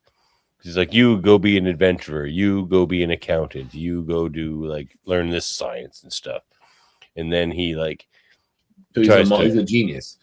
So yeah, basically. So then he tries to reincorporate them to get their knowledge and stuff. But sometimes they've been the longer he lets his dupes roam around, the less they want to be reclaimed by him. So they'll try to fight him or get away from him because it's no, I have a family now. There'll be all kinds of weird shit. What? No, he's I fathered a family as kids. That's horrible. All kinds of crazy shit, man. This dupes get into all kinds of wildness, man. So. Yeah, it starts with reading books, but it gets crazy. Back to you. The guy that does the voice of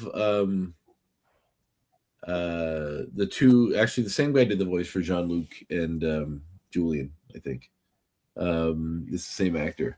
And he's very recognizable. He's a Canadian actor. His name is Alessandro Giuliani. He's on Battlestar Galactica. And in a fairly good sized roles. He's in the War for the Planet of the Apes. He's in the Watchmen movie.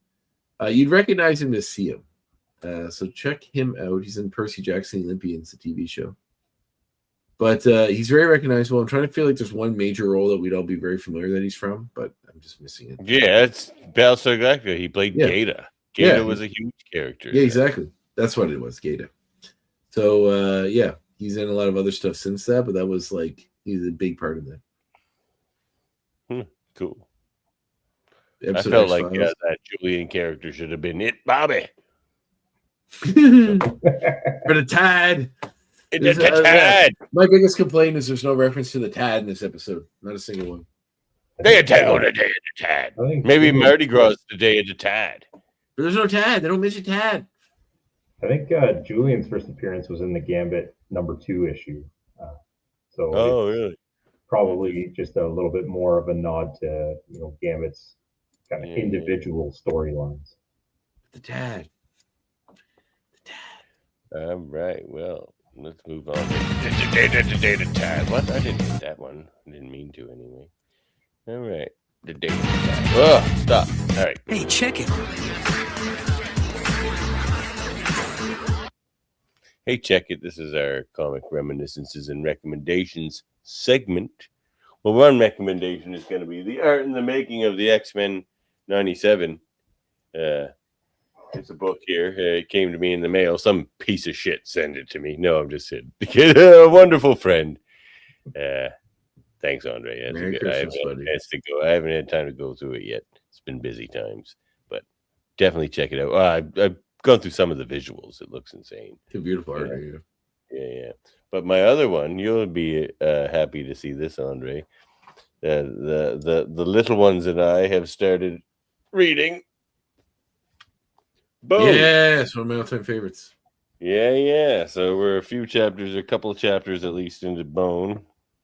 And I'm surprised at how much, like, it's not as, like, I have a 2-year-old and a 5-year-old. It's not really for those age groups, but I'm surprised at how much they like it. Like, they talk about it. They're like, let's go read Bone. I'm like, you guys want to read Bone again? They're like, yeah. I'm like, it's not even books time. They're like, nah, let's read Bone. That warms my heart. Never know how much it warms my heart. Yeah, man, I knew it would. But yeah, I'm enjoying it.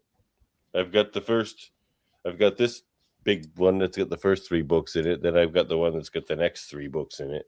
I bought that book in several forms. I have the giant 1 volume edition in black and white, and I also have all the Scholastic color editions. Yeah, it's Scholastic color editions too. I want to get a Bone tattoo. I think I want to get maybe which bone? Phone bone, phony bone, or smiley bone? Like a character from Bone. I think I want to get one of the bones. I was thinking about the Great Red Dragon, or the dragon, or Ted the Bug, the little green bug. I love Ted the Bug. Just a little green, or Bartleby. You're like, Ted. They're like, yeah, I know Ted. How far have you gotten? Like, the show, the comic is pretty dark. I'd suggest maybe with the kids. That's what I'm saying. I'm surprised they like it, because, like, even already they mentioned killing all the time. The core book itself is probably fine all the way through, but I would suggest if you're going to do any of the side stories, like the Rose mini, that one is pretty sad. That one is really sad. Probably stick to the core book. It's actually incredibly tough and rough, but it's good. Well, that's my recommendations, and also go check out the early 90s X-Men adjective list book number 24. That's a good Gambit Rogue story. I'll be right back. You guys talk about your recommendation. All right, what are you going to recommend, Sandro? So I brought along the Gambit Volume 2 trade. Oh, wow. So that brings you back. I remember that comic was on the shelf at the comic store. Yeah, so this actually I bought not too long ago. I was even waiting for it to come out on Amazon, just because I guess the trade wasn't released until later, or maybe it's a reprint. But it's Rogues 1 through 4 from 95, and then Gambit 1 through 4 from 97.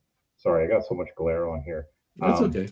But it's thematic. Obviously, most of my collection is Gambit and Grifter comics, because I always felt like Grifter was the Gambit of that universe.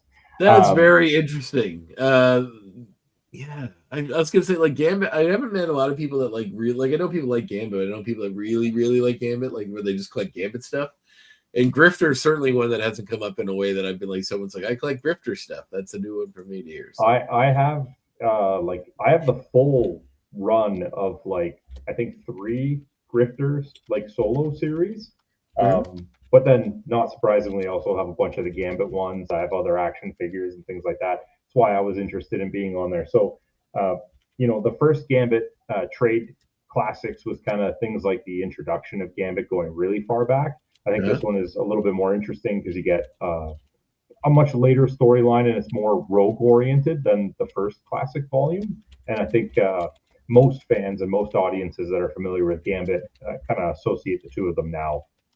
Even in, like, the Marvel Rivals game that came out not too long ago, the free-to-play arena shooter, when they brought it out as a DLC, they brought out the 2 characters together, Gambit and Rogue. It's kind of like a given. And then I also brought another novel because last time I was on, I brought an X-Men novel. So I brought another one this time, which is Watcher on the Walls. Sadly, this one does not feature Gambit, but it is. It's a very sci-fi leaning novel featuring the X-Men. Well, they actually go to space and mix it up with like the Shi'ar and the Imperial Guard. So they've always been a little more sci-fi than some of the other properties. Yeah, and then I know that like I was even looking at online reviews of this book after I had read it because I like to get my own opinion first. And there was a lot of people that were torn that didn't feel like it followed a lot of the same X-Men beats because it was leaning so heavily on the sci-fi. But two ships land on Earth, one of them carrying a species called the Chloroids, and they are actually just their presence is toxic to humans. And the second ship is people that are trying to hunt them down, being assisted with the Shi'ar. And of course, the X-Men help to try and catch them, thinking that, you know, maybe this is bad. And we get into the same kind of, it's a very tried and true kind of take with the X-Men world. Like, do we persecute just because of being who you are, or do we help? And you know, it's a pretty decent novel. Watchers of the Walls. Watchers on the Walls. It's not as good as the one that I brought last time, but it is definitely a fun read. And it's not a book, but I feel like maybe the show might be heading in that direction. And Wolverine and the X-Men. We're getting there. Season 1, 26 episodes across 3 Blu-rays. Pick this up off Amazon for a pretty penny. But I actually think that this show is very underrated, and I can't wait till you guys start covering this one. So that's what people kept saying about Evolution, and we weren't buying it, but they were right. So you know what? I'm glad that all these X-Men shows are better than what I thought they were when I didn't watch them when I was a huge X-Men fan, but skipped them anyway. I enjoyed X-Men Evolution. I take nothing away from it, but I was very saddened that Wolverine and the X-Men only had 1 season because I was enjoying that one more. It's not the animated series, but it is still very good. Sadly, though, in this, Gambit is also relegated to a cameo character like he is in Evolution, which is sad to someone like me. So, what do you got, Andre? So nothing. He doesn't read. I do actually. I just read I read 2 graphic novels recently that I would highly suggest, and one that I haven't read yet that I'm going to suggest just for fun. Well, actually, I'll suggest a book too. So I just started reading this book. It's called John Blackburn was a horror writer, British horror writer. That kind of a lot of his books sort of fell out of public knowledge. He was very popular at the time. He's one of the more popular horror writers at a time when horror wasn't that big of a book title or series to buy. But he's sort of been rediscovered. A lot of his books have been re-released. And the one I just started reading, which I really like, it's called For Fear of Little Men. And it's like a folk horror kind of book, but it's really, really good. So I'll suggest that. I'll also suggest this, which is, I was listening to a podcast I really like called The Best Movies Never Made. And they read scripts for movies that almost made it to or didn't make it to or through production. And they had Jason Eisner from Halifax who did Couple with a Shotgun and Kids vs. Aliens and a few other things. He does the Vice show Dark Side of the Ring as well. He's the showrunner for that. So he suggested this book by this guy that he became friends with that he's been trying to adapt for years called The New York City Outlaws, which is it's very, very much like the early Turtles books, like when they was like black and white and it was like about crime in the city and stuff, and not so much. It's kind of like the Warriors as a comic book too. It's very much like gangs fighting in New York. It's a very interesting kind of thing. The 2 books I read recently that I really liked, I would suggest. If you're not familiar with Junji Ito, he is a Japanese manga writer an artist who does a lot of horror comics. They're all very strange, ethereal, dreamlike, and not necessarily a straight line when it comes to narrative, but kind of scratch a weird itch in your brain about horror that's like not easily explained. So I got one from a friend for Christmas, which I just recently read. I think it's Black something Paradox it's called. I put it back in my room so I don't have it with me. But think about a group of people that have a pact to kill themselves. Black Paradox is called. A group of people that meet on the internet and decide to kill themselves together because they all want to die, and then one of them doesn't quite one of them almost does, but doesn't quite. But he leaves like a gate because he touched the other side, but came back, opened in himself, in which he starts vomiting up little pearls that glow that are actually souls from the other side. Because and then the world discovers that this guy has the ability to keep doing this, and these things produce power, and it could almost solve the energy problem. So it becomes a whole thing. But it's a really strange, dreamlike, weird thing. It gets way wilder than that, but it's very weird. But the other one that I also read that I highly suggest is The Road. There's a French graphic novelist who did an adaptation of the Cormac McCarthy novel The Road as a graphic novel. And if you've read the book or watched the movie with Viggo Mortensen, the comic is equally as harrowing, disturbing, and in my opinion, based on the book and the movie, the most accurate depiction of what would happen if the world fell apart. And it's so good and dark and beautiful. So check that out too. Very good. All right, let's move on to everybody's favorite segment. Hey, name this movie.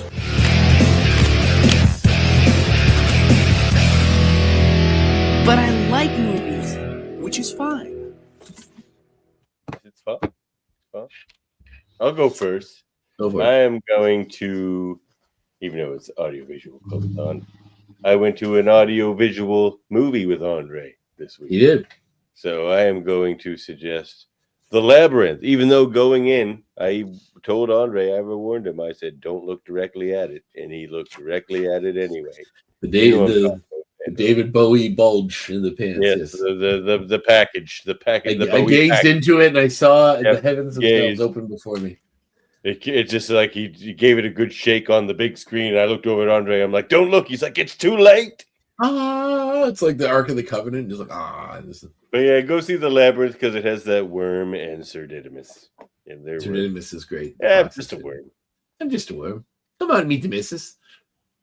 Like Sir Didymus, like, you shall not pass. They're like, well, can we pass? He's,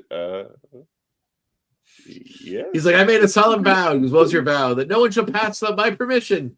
Yeah. Can we have your permission to pass? Yes. I think one of the best lines in that whole movie is when the worm says, hello. She goes, you just say hello. No, I said hello. Close enough. Then come inside, have a cup of tea. Meet the missus. Come inside, meet the missus. Meet the missus. Have a cup of tea. That's great. Sandro, you got a movie to suggest for the viewers? Yeah, so I would recommend the movie The Home from 2025 starring Pete Davidson. Oh, really? I've been thinking about that. We reviewed it on the bargain bin. Well, it feels like forever ago, but only 3 episodes ago, however long ago that was. And I was absolutely floored by how much I enjoyed it.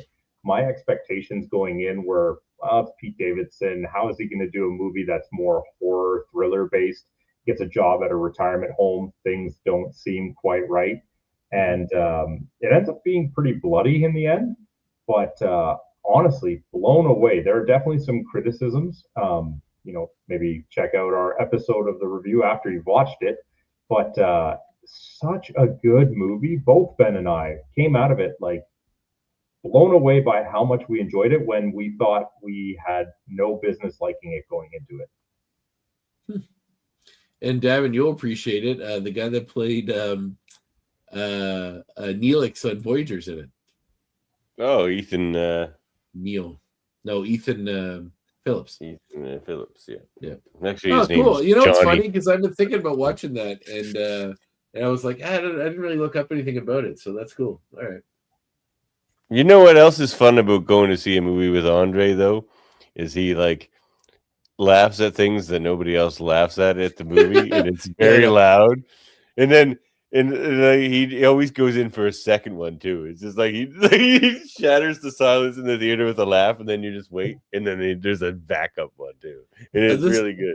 This is going to sound pretentious, and I don't mean it to, but there are things in movies that amuse me. Like sometimes there'll be like a really subtle joke that's like really subtle, but it'll just tickle me in some way that like it makes me laugh. It's a real good thing. That movie has a lot of those sort of things. You're Andre, you're just like, yeah, because there's some like little offside comment that's hilarious to me. I don't know. It was awesome. It made the movie more enjoyable. You're a fun guy to see. I'm glad. I like watching movies. So, Yeah. okay. Well, what the movie I watched? I watched a bunch of movies, but there's one. I'll suggest three real fast, and then one I'll elaborate on. So, there's a movie called Woodlands Dark and Days Bewitched. It is a 3.5 hour documentary on folk horror movies. So it goes through the history of folk horror films. Why is that so long? Well, it's because it goes through a whole ton of them. You can watch a bit of it and come back and watch more. You don't have to watch it all in one sitting. But it gives you like a massive list of really, really cool cult like folk horror movies that are fun to watch. And it does popular ones like The Wicker Man and Midsommar and a whole ton of obscure ones that you probably never heard of. Davin, the movie Clear Cut, starring Graham Greene, is mentioned in that, and that's a movie. That's a good movie. You and I have talked about a few times, which is one I highly suggest to people. I might throw it into my movie club that I've started. Cover that one on the bin there. Sandro. Actually, yeah, you guys would probably dig it. It's Graham Greene. It's like Graham. I think Graham Greene, the Canadian actor that just died recently, the Indigenous actor, he had said it's his favorite movie he's ever done himself because he's a pretty big character in it. And it's interesting commentary on Canada's relationship with its Indigenous people and the sort of white savior complex that people get while trying to help them. It's really, really good. I highly suggest it. But that's mentioned in a lot of other really obscure. And it's free on like Tubi or whatever, one of those free ones. It's also so that movie documentary came with a box set. That if you bought the box set, you got like 20 other folk horror movies that were obscure. They put in the set, so it's in that set as well that I have. But it's cool. So my wife, and this is why I want to suggest it because we mentioned during the podcast. My wife watched this movie, suggested we watched it together because she really liked it. It's called Blink Twice. It stars Channing Tatum. It came out like a year ago. Zoe Kravitz directed it. It's kind of a commentary a bit on like the Me Too movement, Believe in Women, and horrible billionaires that have their own private islands and what they do there. And Channing Tatum plays said billionaire. We made a joke about Epstein Island and all that stuff before. This movie's a whole commentary and all of that. It's very interesting. It's very well done. It's a good thriller and it's very cool. But the movie that touched me the most recently, it's called Life of Chuck. It's based on a short story by Stephen King. It was directed by Mike Flanagan, who does amazing movies and shows. Stuff on Netflix. Yeah, Haunting of Hill House, Bly Manor, Midnight Mass, which is one of my favorite TV shows. Yeah, that's a good one. Midnight Club. He did the Dr. Sleep movie. He did the movie Hush, which is an awesome movie.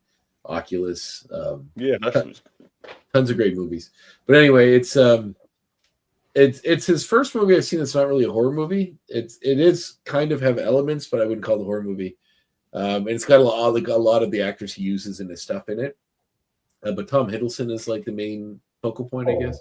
Oh, he's great. I love him. And Mark Hamill's in it in a pretty substantial role as well.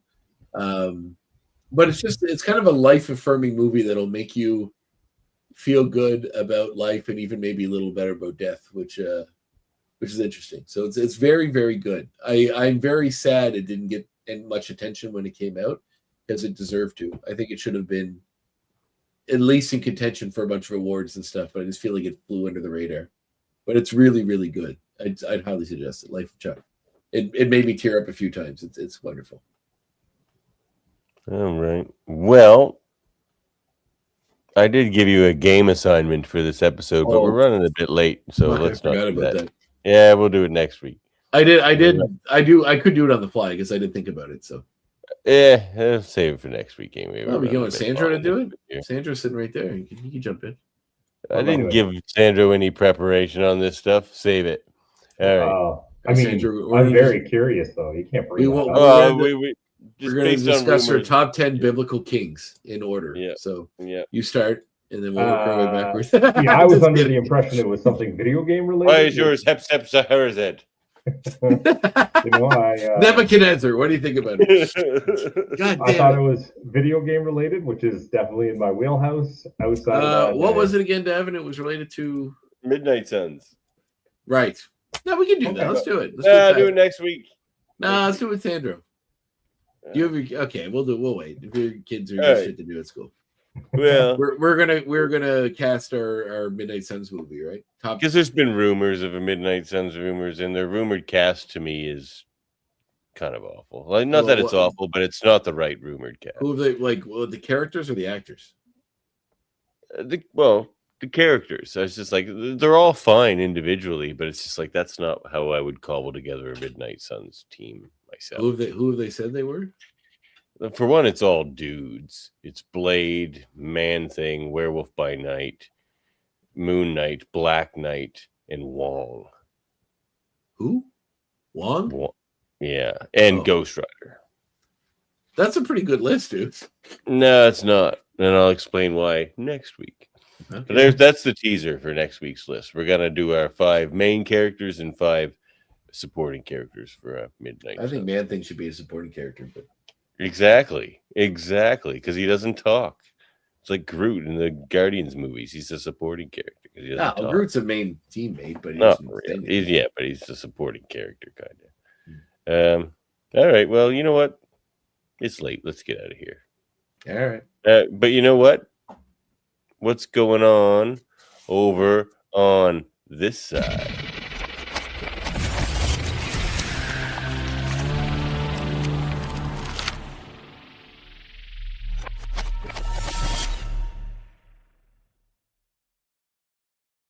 It's back. We're back, baby. Just trying to get back with scheduling some people to talk to. I have a bunch of scheduling to figure out. George Gant is in the mix. Keith and Jones, Diana Schutz, Ryan Oakley. There's another guy through. Who did you say? Ryan Oakley. I didn't see that message. When did you send me that one? I sent you Ryan Oakley's contact. On Facebook. Yeah. I don't have a message from that one saved. Maybe I put it away.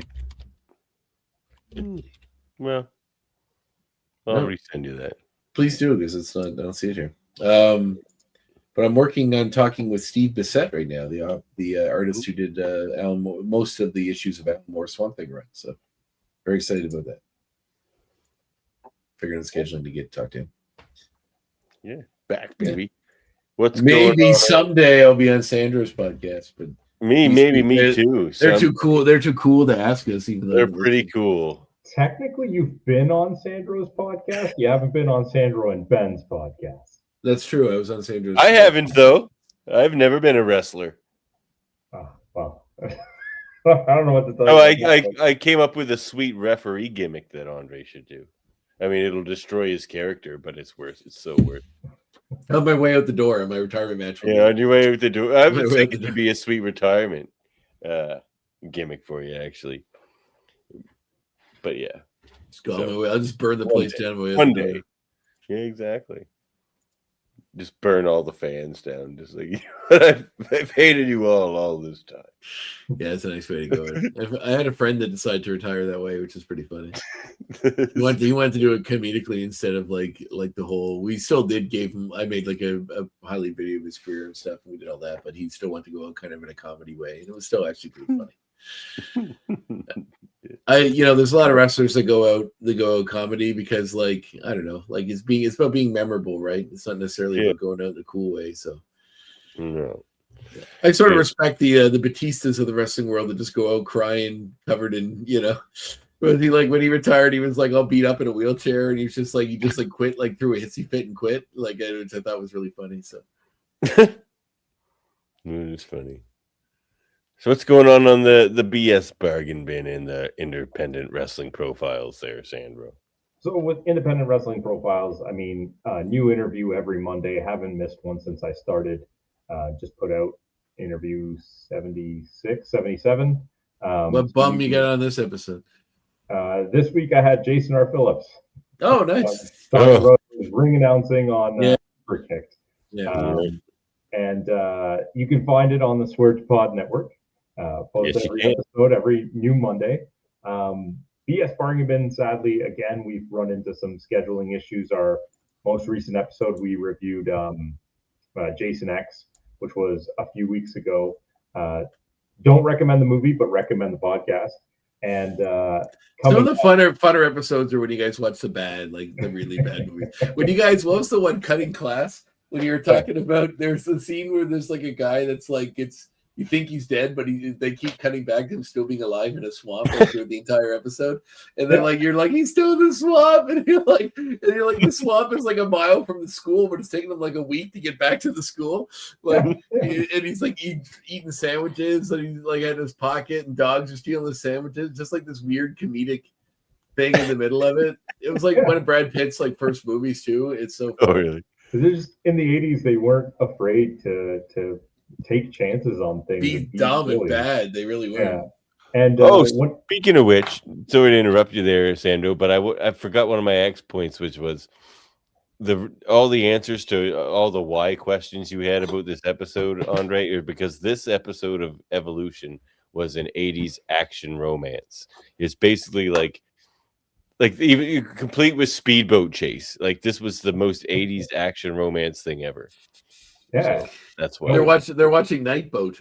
Wolverine, when they were gonna get away, Wolverine tore down the entire dock, Super Shredder style. So you're getting away, but don't worry, there's a fjord. so it's a fjord or a. So I was just gonna say, when we do get back, hopefully next week, we will be reviewing Clue. So that's the Clue movie. That's a great movie. Tim Curry. Have you guys ever done? Because at the movie night I hosted the bar, we had one last night, and we watched Tango and Cash. Has that one been on your list yet? The Stallone and Kurt Russell movie. We have reviewed it, and it was a fantastic episode. And it's okay. Good. I'm looking forward to getting to that one. That movie. You guys should review that one we watched at your birthday party. They should. Oh yeah, actually yes, you should. That's a great movie. It's called 3 O'clock High. Yeah. Oh, really? Heard of it? Yeah, I hadn't heard of it either, and it's my favorite movie now. It's like Ben would know about it. It's an excellent movie. It's one that's like one of like I watch a lot of movies, and I tuck away movies, and I'm like, this is a hidden gem that like that more people should have watched, and that's why I showed it on my birthday, and it went over really well. It's a super fun. It's in my opinion the best high school movie I've ever seen, and definitely the best 80s high school movie I've ever seen. Which is, I know there's a lot. Like wakes up from being unconscious, he's like, "Don't fuck it up" or whatever. The cop, the principal, "Don't fuck this up, Mitchell." And he "Don't fuck this up, Mitchell." In my day-to-day life, I talk to people, and they'll give me obscure movie recommendations, things that I think like that can't actually exist. You're making this up. And I'll text Ben, "You ever heard of this?" And be like, "Oh yeah, it was directed by this person, and this person started." And I'm like, "How do you know all of this?" Ben knows the shit. Yeah, but, that's gonna be 3 o'clock high. Ben would know about it. Ben would know it. If you mentioned to him, I'm sure he would know it. But it's an excellent movie. I think it would go over well for both of you. I think you both like it. It's pretty good. The bully is just so funny. The bully is the same bad guy. We're gonna have a fight. He's the same bad guy that from Kindergarten Cop is that actor. But when he's like younger. Buddy Revell's his name in the movie. Yeah. It's do you ever see that movie, or do you hear about that movie? It was probably terrible, but Fist Fight, the one with Charlie Day and Ice Cube. No. I've heard of it. I never watched it. So it's a loose remake of this movie. So in that movie, it's teachers, and the original one is kids in school. But basically, it's a kid. There's this new kid moves to school. Everyone's heard these horror stories about how much of a monster he is from his previous school. He's like a legend. Everyone's scared of him. This nerdy kid in the school runs afoul of him by accident. And then the guy says, "I'm going to kick your ass at 3 o'clock in the parking lot." And the whole movie is him trying to find a way to get out of it. Like paying another bully to beat him up. He hits on his teacher to try to get kicked out of school. All these different things that circle around to him trying to avoid this fight. And it's such a fun and good movie. It's so good. I highly suggest it. If you guys want to do it and have me on, I would love to be in that episode. But if you just do it without me, that's cool too. I would be happy to listen to you guys talk about it. We will talk. We will try to get it going as soon as we can figure out our scheduling. But whenever we do, you will be able to find all of our episodes on the Swear to Pod network. That's right. Great acquisition. We're very happy to have you guys here. Yeah, exactly. Not so much an acquisition as partnership. Yes, that's fair enough. All right. Well, let's get out of here, fellas. Oh, we got one. There's one more thing that has to be done, I suppose. You wanted to see us, Professor? Yes, I have a very special assignment. It'll be challenging, so I need someone with nerves of steel. That's why Sandro is known for the steelers.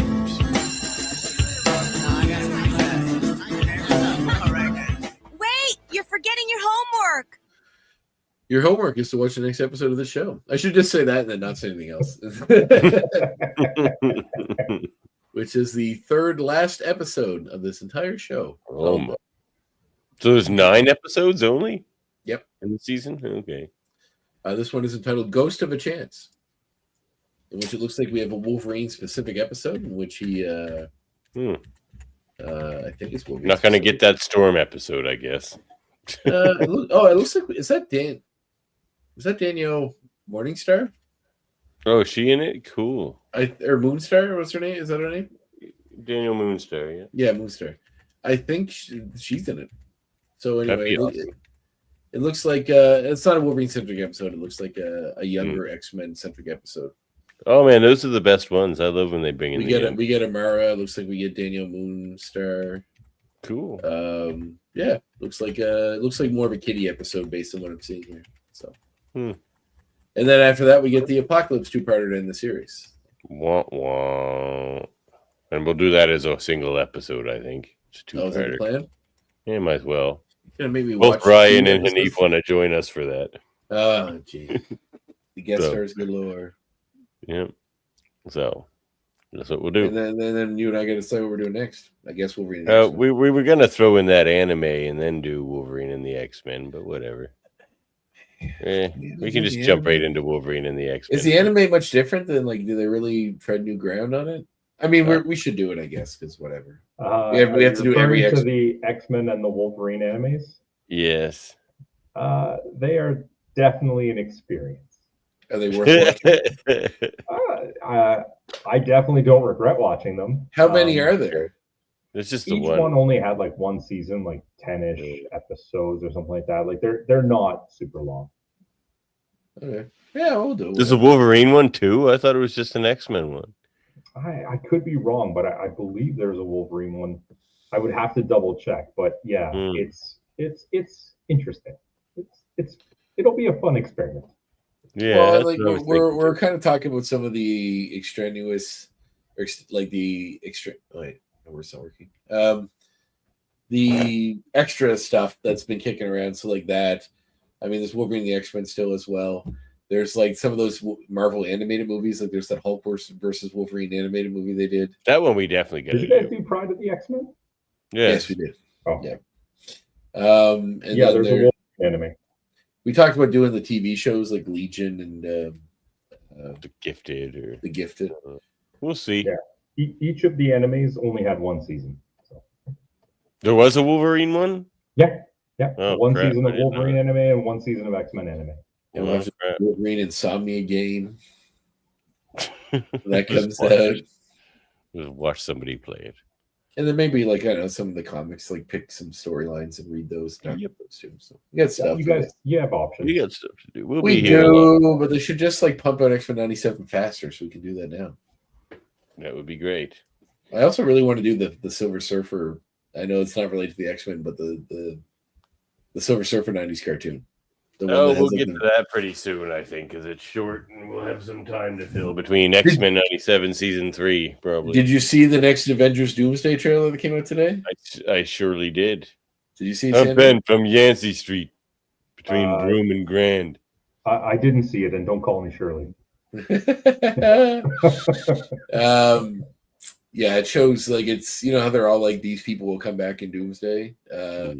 This one is Shuri as Black Panther's back, and it shows her and M'Baku meeting the Fantastic Four, or meeting Ben Grimm at least. So at the end it says the Wakandans and the Fantastic Four will be back in Doomsday. Yeah, pretty sweet. And Namor, but they don't bother me. Oh, yeah, they do show Namor too. He's got the high collar, which I was pretty happy about. He's got the high collar costume, which I was that's a cool costume. I always liked the black one with the thin, the scales that had the arms. Yeah, the best. Same. I thought that was cool.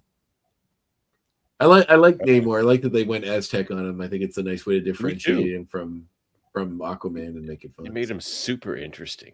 Yeah, they definitely that made whole his intro. backstory thing super interesting. And tying it to Wakanda, all that is fun. Yeah. Follow us on YouTube, Facebook, and Twitch. Again, contact us at xmenreviewshow@gmail.com. Support us at patreon.com/xmenreviewshow or get merch at redbubble.com/people/xmenreviewshow/shop. And find our audio-only version wherever you get your podcasts. And we are a mutant and proud part of the Swear to Pod podcast network. Any final thoughts, gentlemen? Be kind to one another. It's a good one. Sandro? Be mean to one another. No, I liked yours better. Perfect balance. Perfect balance. Yeah, we are, aren't we? Oh, Sandro, you decide. Should we be nice or mean to each other? Yeah, we should definitely be nice. Oh, yeah. yeah. Good. Bill and Ted win again. Be excellent to each other. Be excellent to each other. Catch you next time. Okay, take care. So long. Don't get all weepy on me. Let's not drag this out or anything.